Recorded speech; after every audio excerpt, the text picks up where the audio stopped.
is The Guardian. Reged Ahmad here on Gadigal land with the full story.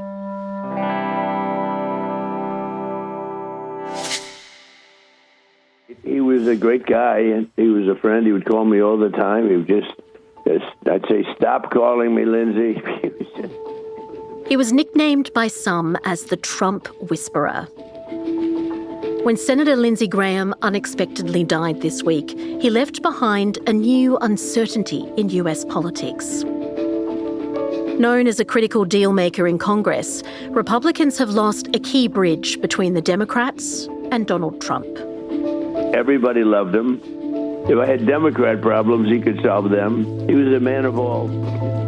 Senator Lindsey Graham was also one of the few remaining Reagan-style Republicans, and his death leaves questions around the future of US foreign policy, particularly on Ukraine and Israel. Today, Washington Bureau Chief David Smith, back from being on the ground in Graham's home state of South Carolina, on whether his death marks a new moment in the future of the Republican Party and cements MAGA as the face of American conservatism. It's Thursday, the 16th of July.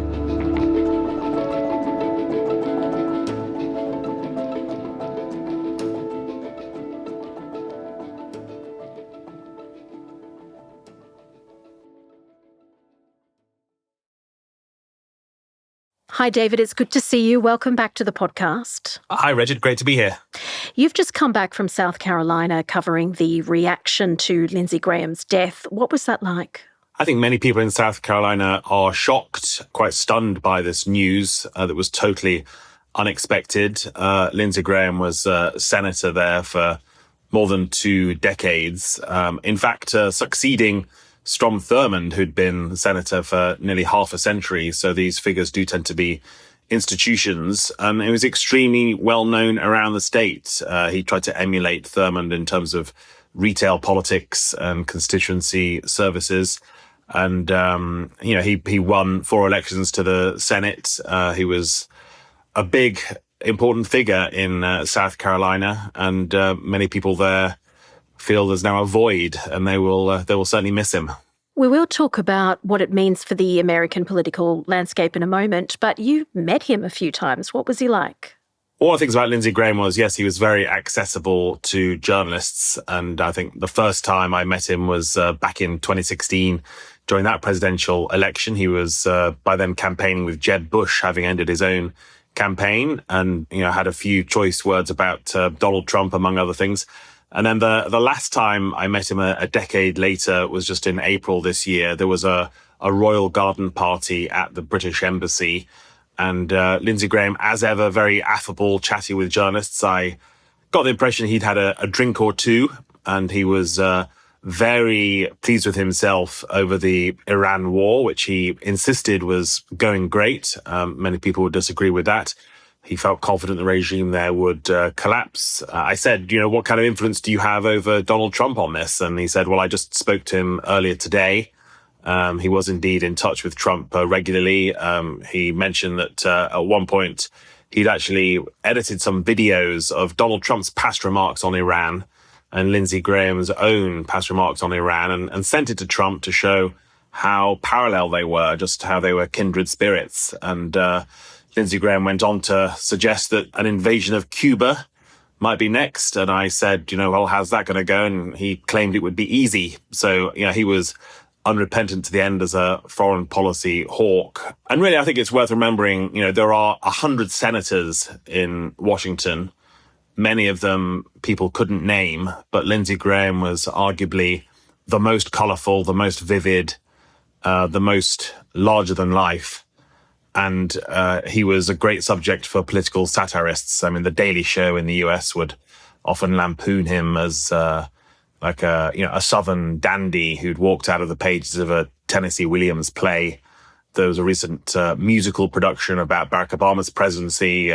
Again, Lindsey Graham was this wild character in that, fluttering a fan, being a Southerner, saying things like, I do declare.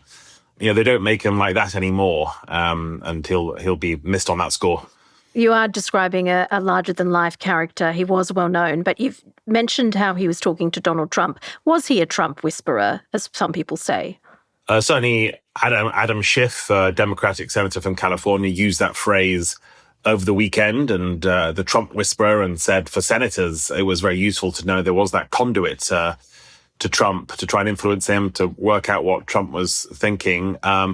Yes, Graham got close to Donald Trump, and Trump himself on Sunday said it's like losing a member of the family. I think, Lindsey Graham loved the business of politics, and he just enjoyed the drama, and Trump provided lots of that. There were, in a strange kind of way, there was an affinity there. But was he very influential? Did he manage to change Trump's mind at all on things? Well, a few months ago, I wrote an article suggesting that Lindsey Graham was potentially the most important person, or certainly one of, in terms of persuading Trump to launch this war in Iran. Many would argue an ill-fated war. The other leading contender there might be Benjamin Netanyahu, the Israeli prime minister. But certainly, by his own account, Graham was a key figure on that one. He said he'd been in touch with Trump for months on it. They'd had regular meetings. They talked just before the invasion began. He was really pushing that case, which was the culmination of more than 20 years of Graham wanting a more aggressive confrontation with Iran. So that leads me on to asking about his foreign policy. You've mentioned a bit of it, but in terms of helping to understand whether Lindsey Graham's death has shifted the political landscape permanently, what does it mean for American foreign policy? Because we know Lindsey Graham was very supportive of Israel, and we know he was very supportive of Ukraine. Yeah, Graham himself said he was a Reagan Republican from that Cold War era of taking on the Soviet Union. Graham himself, of course, served in the U.S. Air Force. He was a military lawyer for years, and there was a while, of course, where he would team up with Joe Lieberman, a Democrat, and John McCain, a Republican, both also hawkish figures who believed in projecting U.S. military power overseas. Graham, just after he entered the Senate in 2003, was a big cheerleader for George W. Bush and the war in Iraq. And so he's kind of come full circle now with the war on Iran also. And yes, I think his death could shift U.S. foreign policy because it's arguably the end of the neoconservative era. If you remember those neocons who were so crucial after the September 11th attacks in terms of pushing Bush into the Iraq war, many of them now are either deceased or faded from the political scene, thinking of the likes of Donald Rumsfeld, the defense secretary, Paul Wolfowitz, who's kind of in retirement now. John Bolton, of course, who did go on to become Trump's national security advisor, he's now in disgrace. He just had a court case. He pleaded guilty to leaking official secrets. He's awaiting sentencing. And of course, John McCain died too. So if you take Lindsey Graham away, it feels like the closing of the chapter of those neocons and perhaps a final victory for the isolationist America First movement under Trump. And has Ukraine lost a key ally there? Could we see Donald Trump change his view on Ukraine purely because Lindsey Graham isn't there advocating? I think that's a worry, yes. For years, Graham was pushing for tougher sanctions on Russia, and many would argue curbing some of Trump's worst impulses on the issue. We all know the strange history of Trump's affinity with Vladimir Putin and his, frequent praise for Putin as a smart guy and so on. We all remember also Trump bullying and berating Zelensky in the Oval Office. And if there was anybody putting some restraints on that and trying to remind Trump of his duties in the Cold War history, it was Lindsey Graham. So take him away and you could be losing an important guardrail there. And I think it's also a blow for presidents and prime ministers around the world who thought, well, if we want to get to Trump, let's talk to Lindsey Graham. He knows what's going on. He can wield some influence here. Now that's been taken away, and it's not particularly clear who will replace him. And of course, Lindsey Graham was just in Ukraine days before he died. That's right. He went to Ukraine 10 times since the war began. He was very invested in this issue. And he'd literally just got back from his 10th trip. And a day or two later, he died. You now see some senators saying, in honor of Lindsey Graham, we should push through this latest legislation imposing more sanctions on Russia and again furthering that cause. But I think Ukraine will miss him.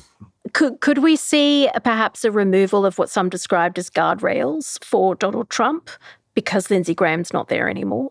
I think that's definitely a concern. And of course, many observers will say that cuts both ways. That's very alarming for the future of Ukraine, although there are certainly some other Republicans still saying the defense of Ukraine is vital. Of course, the other side of the coin is that there will no longer be that warmongering voice urging Trump to back Israel to the hilt in Gaza, or egging him on to continue the war in Iran, or indeed to expand to Cuba or elsewhere.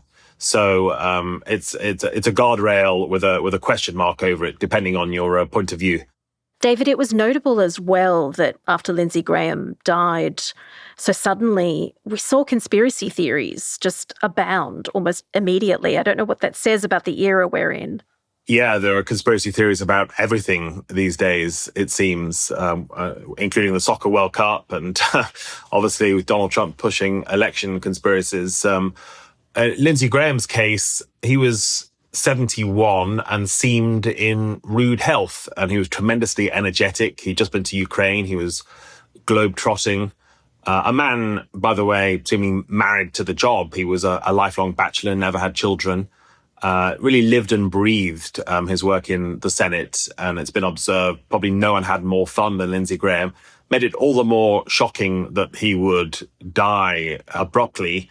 And of course, into that vacuum have come conspiracy theories, noting, of course, he was just in Ukraine. Did that mean somehow the Russians got to him, especially with legislation coming up? Also, as a big champion of the Iran war, was that somehow involved? The FBI director didn't help by saying, the FBI was there to help with investigations. Notably, of all people, the conspiracy theorist in chief, Donald Trump, has actually played this down and said he, heard about Graham's heart condition, which is the official reason, and there's not much that can be done about that. And that seems to be the explanation. But nevertheless, I'm sure those questions will continue to linger in at least some people's minds. I want to come back to this idea that you've described of the Republican Party now really becoming more MAGA as opposed to more the Reagan era. Lindsey Graham really started off being very harshly critical of Donald Trump and then changed his tune. What does that say about how much he sort of embraced the MAGA movement and the revolution of the Republican Party?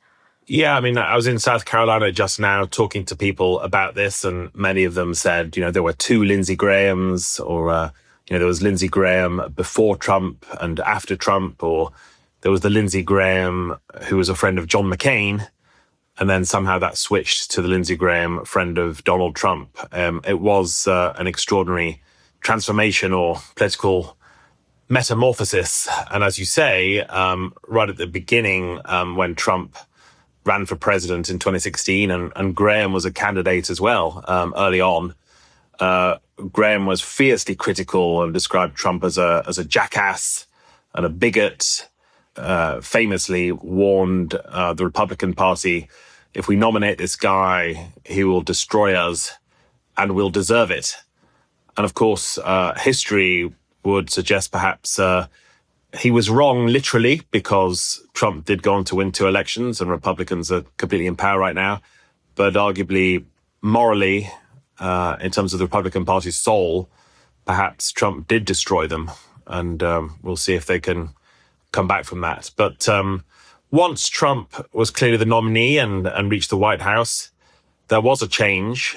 Graham seemed to be flattered by the flights on Air Force One and being in the company of power, playing golf with Trump. And he went all in, and with the zeal of the convert, suddenly he was defending Trump on TV all the time and a big champion for him. Memorably, of course, he defended Trump's Supreme Court nominee, Brett Kavanaugh. There would be one more wobble after the January 6th, 2021 insurrection, when Graham took to the Senate floor and denounced Trump and said, "It's been a great ride, but I'm getting off here." That did not last long. And like so many other Republicans, he was soon back on board. And so I asked, long-time Graham observers, friends, journalists have interviewed him, what happened here. And they noted, Graham himself gave explanations of wanting to remain relevant, wanting to be where power was. And for a while, that was people like John McCain. Now it was people like Trump. And he just felt if he wanted to add influence, Trump was the only game in town.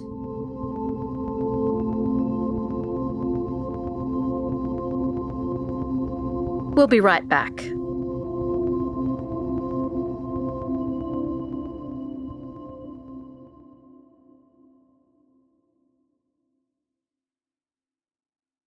David, on a completely different note, Lindsey Graham was also known as a deal maker and a bridge between Donald Trump and the Democrats. So what does that mean now in terms of Congress passing legislation if someone like him is no longer there? Yeah, that was another shift. In that first decade of his Senate career, Graham did work across the aisle.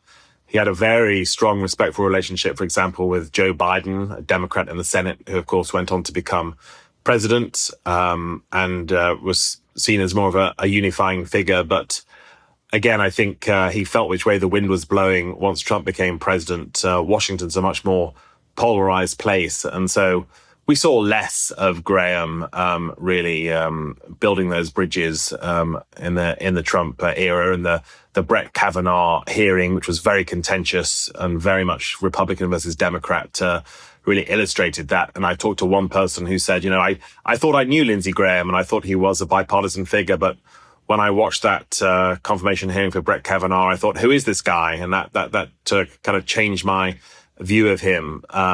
Now, I will say, and this touches on your previous question as well, even now at the end, I find it a little hard to describe Graham as MAGA.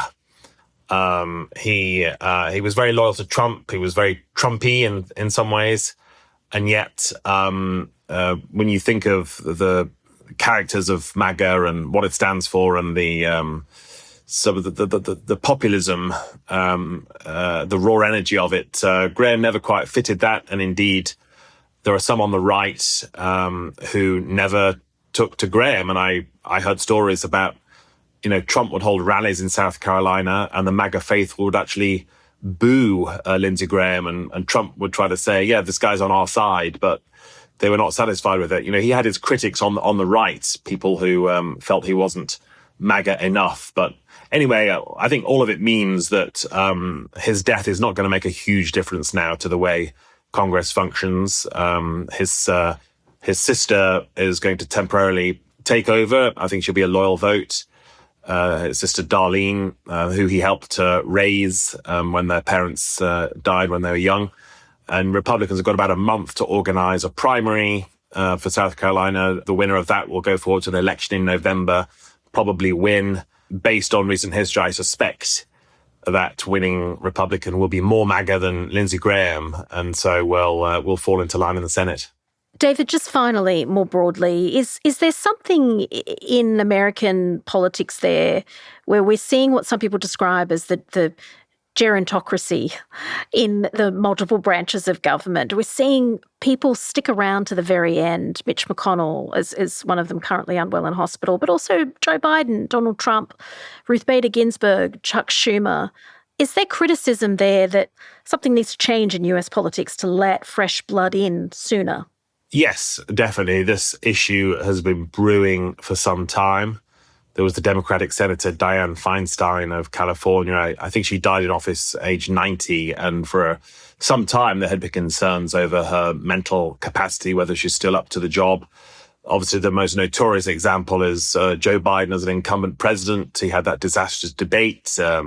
He dropped out from seeking re-election. Many would say that was a debacle for the Democrats that put Donald Trump back. And of course, Trump had been the oldest president ever elected. Then Biden broke that record, and now Trump has broken it back. And Donald Trump is now 80. And just the other day, for example, he talked about the Islamic Republic of, he should have said Iran, but he said another country. So he's a little bit all over the place too. And when Lindsey Graham died at the relatively youthful age of 71, all attention actually had been on Senator Mitch McConnell, who's in his 80s, who was hospitalized on the 14th of June. There was a great mystery around that, conspiracy theories. We've now got a photo of him, but still it's very unclear when he will return to the Senate, where the average age is very high. And these people are therefore out of touch with a lot of younger people's concerns, whether that's they can't afford to buy a first house, or affordability generally, or the workplace, or I guess most obviously they really don't know what they're doing with regard to big tech and AI and all the issues around that. So the Graham situation, the McConnell situation are a very stark reminder that America has become a gerontocracy. And for all sorts of reasons, yes, there is urgent demand for a new generation to come through and bring a breath of fresh air. David, thank you so much for talking to us today. Thank you.